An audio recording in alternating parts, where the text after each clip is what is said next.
Hi everyone, in today's episode we're going to talk about if adding vintage to your property will add value. We're joined by Lisa from Lisa Loves Vintage to talk all things property, Bourneville and interior design. In the meantime, do check out Lisa's page on Instagram. She's got over 72,000 followers. We'll put a little link up here for you, but if you're after any inspiration, then definitely the place to go. In the meantime, if you do like what you hear and want to see more from us, then please subscribe to our YouTube channel and like and comment on the video. But let's get into the episode. Hope you enjoy. Well, thanks for joining us, Lisa. It's a real pleasure to have you on board. As we said, Lisa Loves Vintage is quite a huge thing out there at the moment. Lot of followers and traction. So maybe a really good place to start is a bit about your backstory and what's happened over the years and how you've become Lisa Loves Vintage. Okay, well, I mean, I've been collecting vintage now since I was about 18. I bought my very first piece in a French flea market. It was an enamel kitchenware collection of ladles, and it still hangs in my kitchen to this day. You still have it today. And it cost me a couple of francs many years ago. That shows my age as well. So I started getting into vintage. I'm a single parent. I wanted to decorate a house on a budget. I couldn't afford to just go at the high street, so I basically just trawled car boot sales, flea markets, charity shops. Right. I stop at the side of the road. I skip dive. I found some amazing treasures, and I've got two children who were dragged around car boot sales as toddlers. I used to give them. I do recall those days myself. Yeah. I used to give them £1 each to go and find something. I did start selling vintage for a while, but I couldn't part with any of the stuff that I fell in love with. You're a bit of a hoarder. I didn't make any money whatsoever. Yeah. So that's basically, I love vintage. For me, the whole idea of pre-loved treasures is the fact that they were once loved by someone else. Yeah. Maybe that person has either moved on, they may have died, a family have cleared the house out, and they've just chucked boxes away.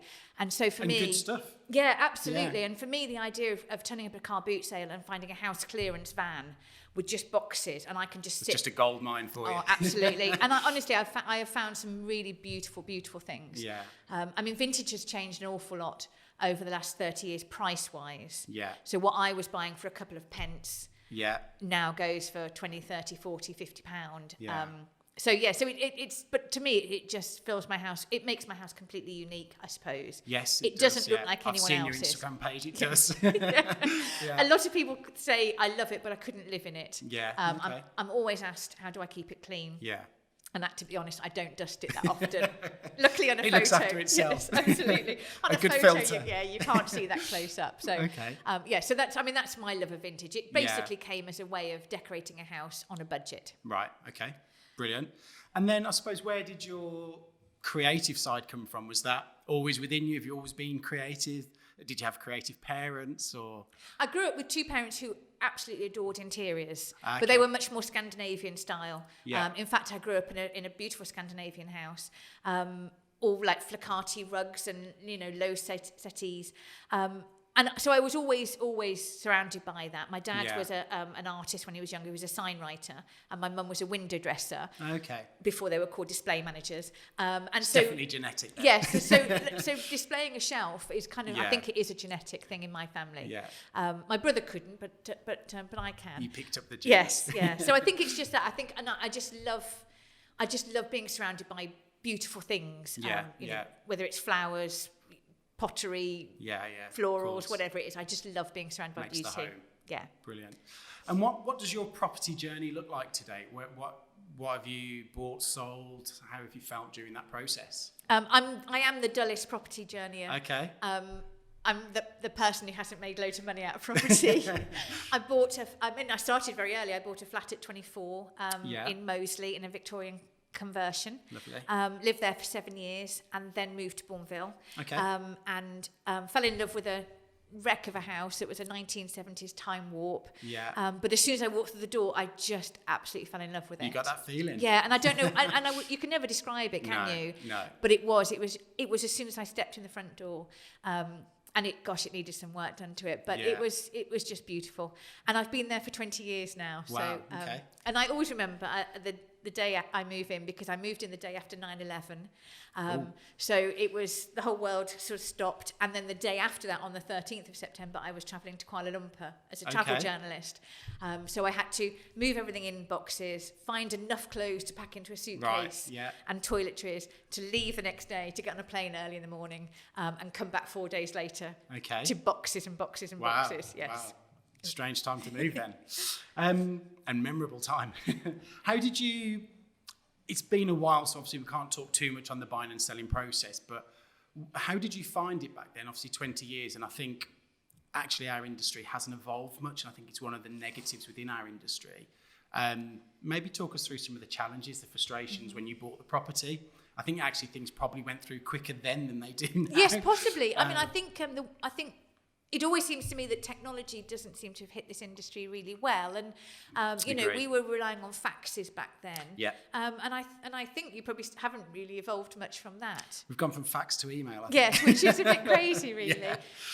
It's always taken a long time, hasn't it, to move? It is up there with the most stressful things you'll do in life.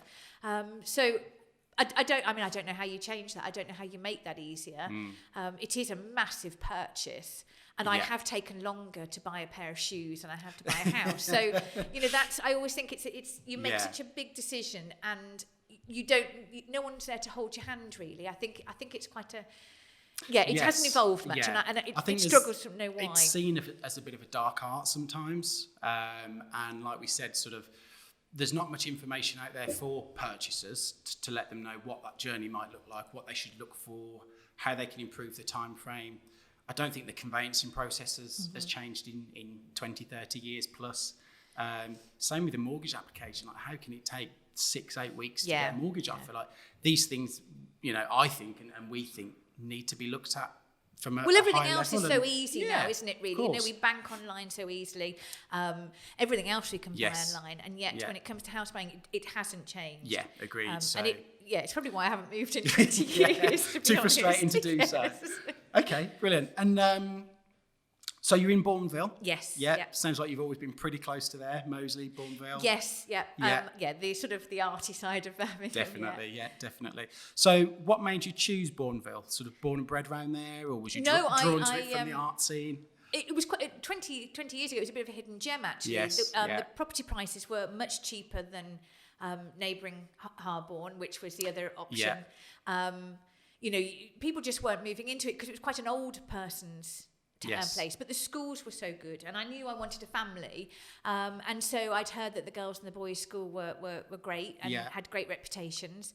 Was a good sign to look for. Absolutely, and so we bought a house in a street in between the schools, and that so we knew our kids would get in. Bourneville Primary School is an amazing school. It's just beautiful. It's got, I'm a regular runner, and my 5k run takes me through 4 parks. Okay. There probably isn't many parts in the city that you can do that. You can touch all, And so it's it's a garden village, isn't it? And I think that's something that the way it was designed, the architecture, it was so ahead of its time. Yes. And it's still as beautiful now, and it's kept beautifully. Yeah. And it sort of follows that line, doesn't it? That if you give people beautiful places to live, then they invest their own time. They invest their own time. Yeah, absolutely. When the lockdown opened and the people were back in the parks, local people just went and cleared all the litter up. It's that kind of thing. It's what self-pride, isn't it? And pride in where you live and how you live, almost. Yeah, I agree. And we might have touched on it there, but what's your favourite thing about living in Bourneville? I think for my kids, it's fabulous for them because they can. How old are they? I've got a 17-year-old and a 15-year-old. Okay. So for them, it's just brilliant. We're 4 miles from the city centre. Yes. We've got there's 2 train stations either side of us. Buses, so if they want that, they've got that. But they can meet their friends in the park after school. It's always the agility of having the city on your doorstep, still feeling a little bit like a suburb. And it feels a little bit like you're living in the 1950s. Yeah. We haven't got any pubs. You still have a restrictive covenant on door colours. Not as strict as it used to be. And like I said, there's no pubs, so that's always a strange one. But you can drink in your garden, which you all had to do. We've had plenty of experience with that recently. Yeah, definitely. Okay, let's move on to Instagram then. Yes. So quite a whirlwind exposure for you, I suppose.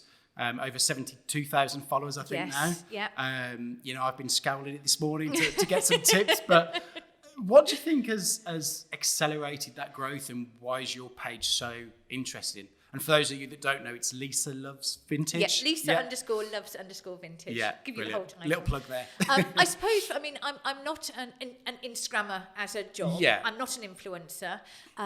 So I think for me, it's just a very honest account of my home. Yeah. I am a very positive person, and I very much believe that how you live and what you surround yourself in really helps with that positivity. Yeah. So I surround myself with things that make me happy. I love colour. I love vintage. It's a good method. Absolutely, yeah. I've got friends who live in white boxes, and I wouldn't criticise that, but I don't understand what it is that feeds that their they get soul. out of that. It just feels quite clinical to me. To me, I want my soul fed by what surrounds me. Yeah. And so I suppose most of my friends didn't quite get my house. Okay. Especially when I first started, because it was very much a granny chic house. Yeah. It's a little bit more grown up now. And so I think I just discovered Instagram, and I found a little vintage community. Yeah. And those people actually are probably still the people I follow now. I don't follow masses of people. I like to be able to interact with every single person I follow. Right. So I comment on all the posts I see.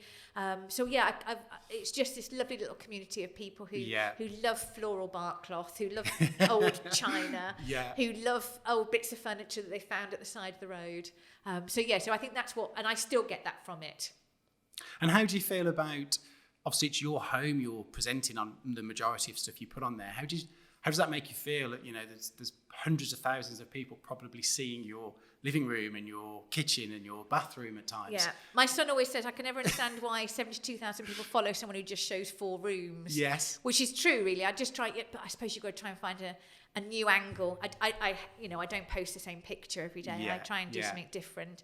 But you are limited. It is it's a 3-bedroom terrace, course, I'm limited to how much I can show off. But I think it's strange when you go to your children's parents' evening and a teacher comes up and says, "Oh, are you Lisa Loves Vintage?" Like a little tiny celebrity. Yeah.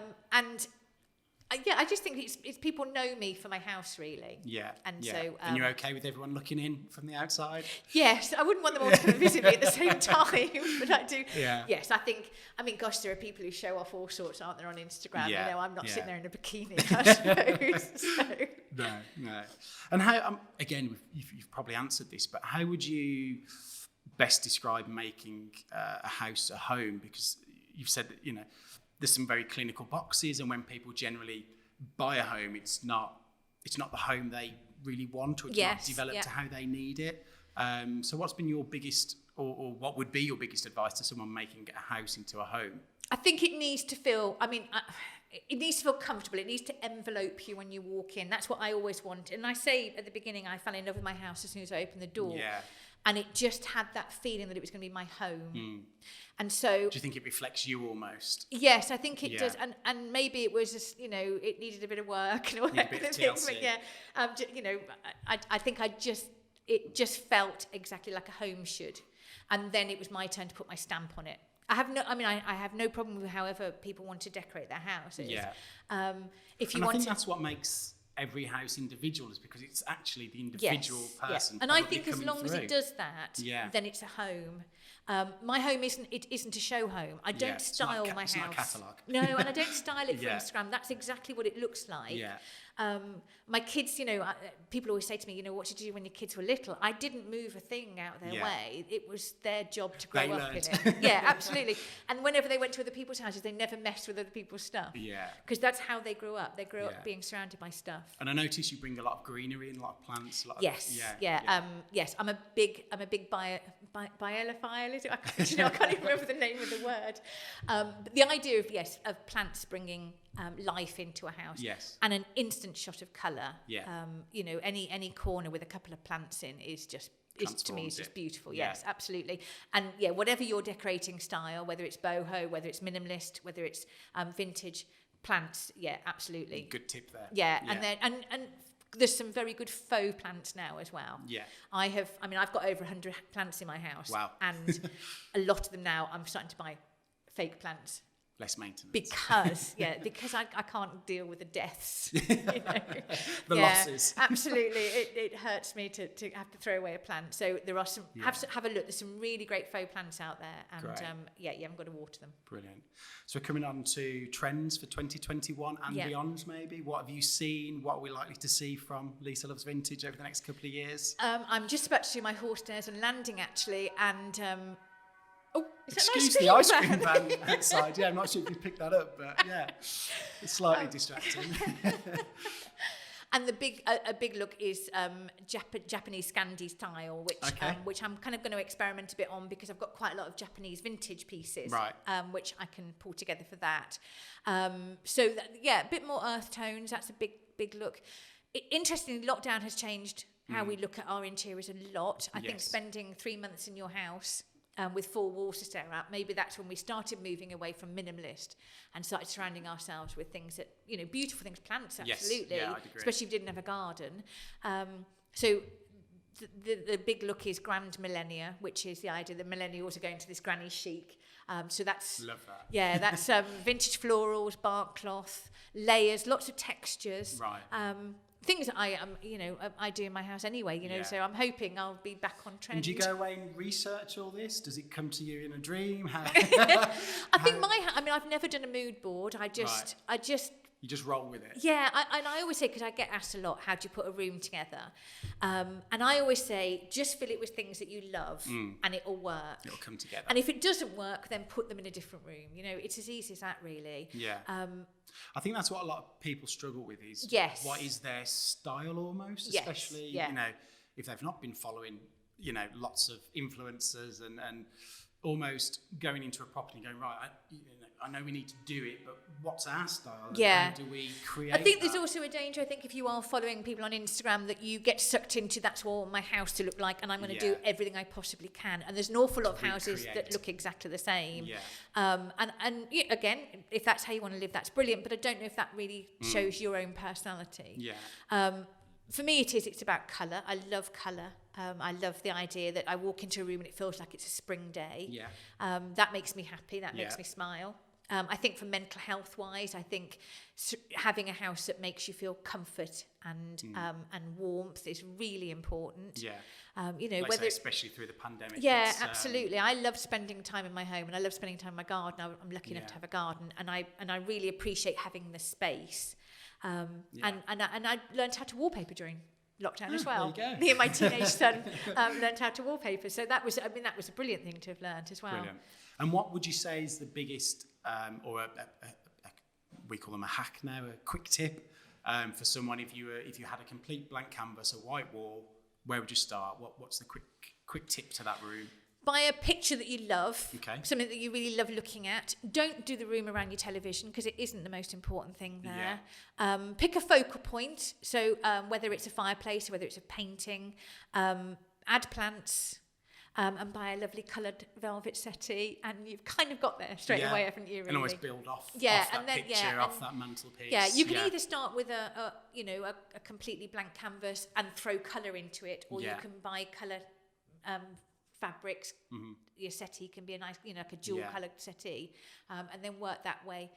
Like you were saying earlier, not everything has to be ultra expensive or uber luxury. Not at all. No. Actually, what you've done is trying to show people it can be done on a budget. Yeah, I've got a chair in my lounge that I found at the side of the road. Right. Okay. A lot of stuff I found at the side of the road, which my kids just hang their heads when I come back.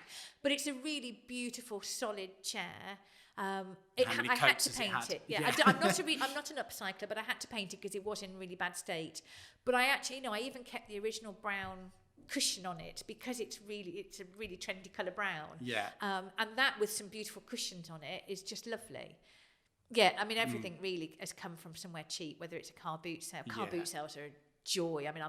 I'm back to one on Sunday, and I actually can't wait. Now? Yes, a lot of them opened last week, and I cannot wait.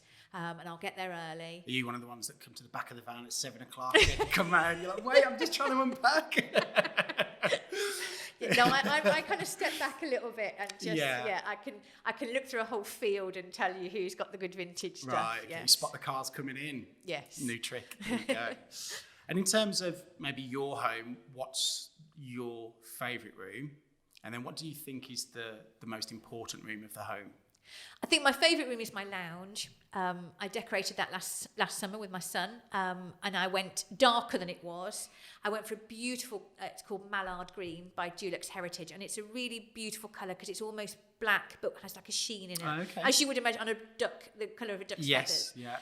And so it works beautifully in the winter when it feels really cosy, and it works beautifully in the summer. Comes when to it's life in the summer. Yeah, and it's people always say I look like I live in Kew Gardens with the amount of plants, but that has a feel of a garden room. Yeah.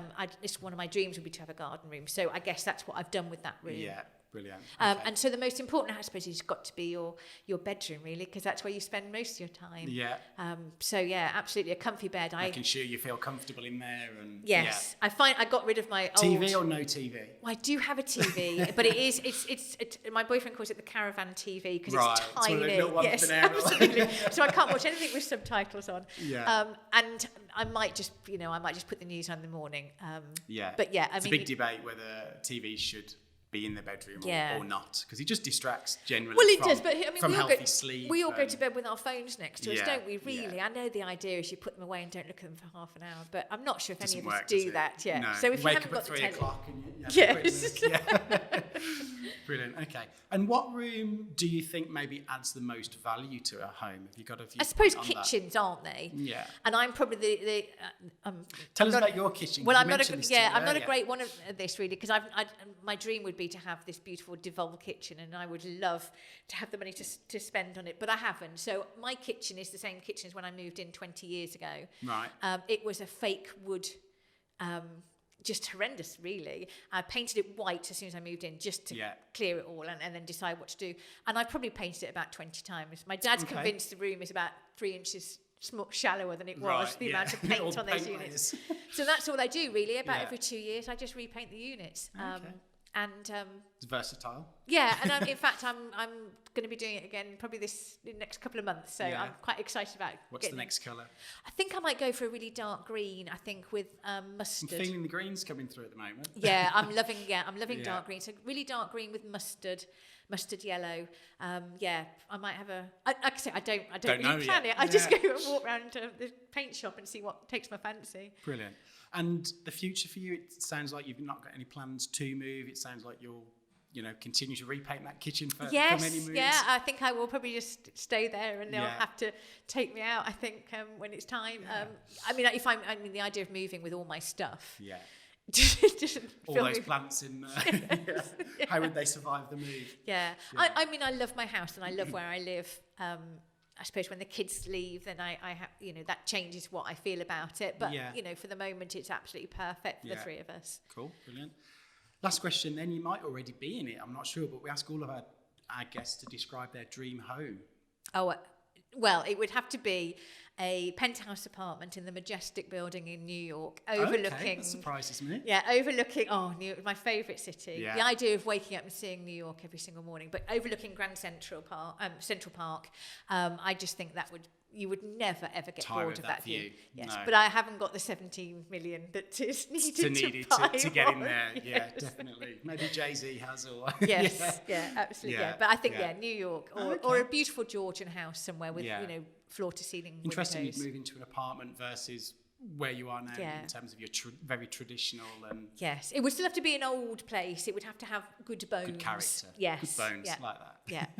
Okay, brilliant. Well, thank you very much for your time today. My pleasure, really interesting. Thank you. Hopefully everybody's learned some useful tips from today and we'll go away. And I'll be fighting them off at the car boot sales now. Yeah. Elbows out. And you can all get repainting your kitchens the weekend. So thank you very much for joining us. Thank you. I hope you all enjoyed it and we'll catch you on the next episode. Thank you. Have you done? Yeah. Easy.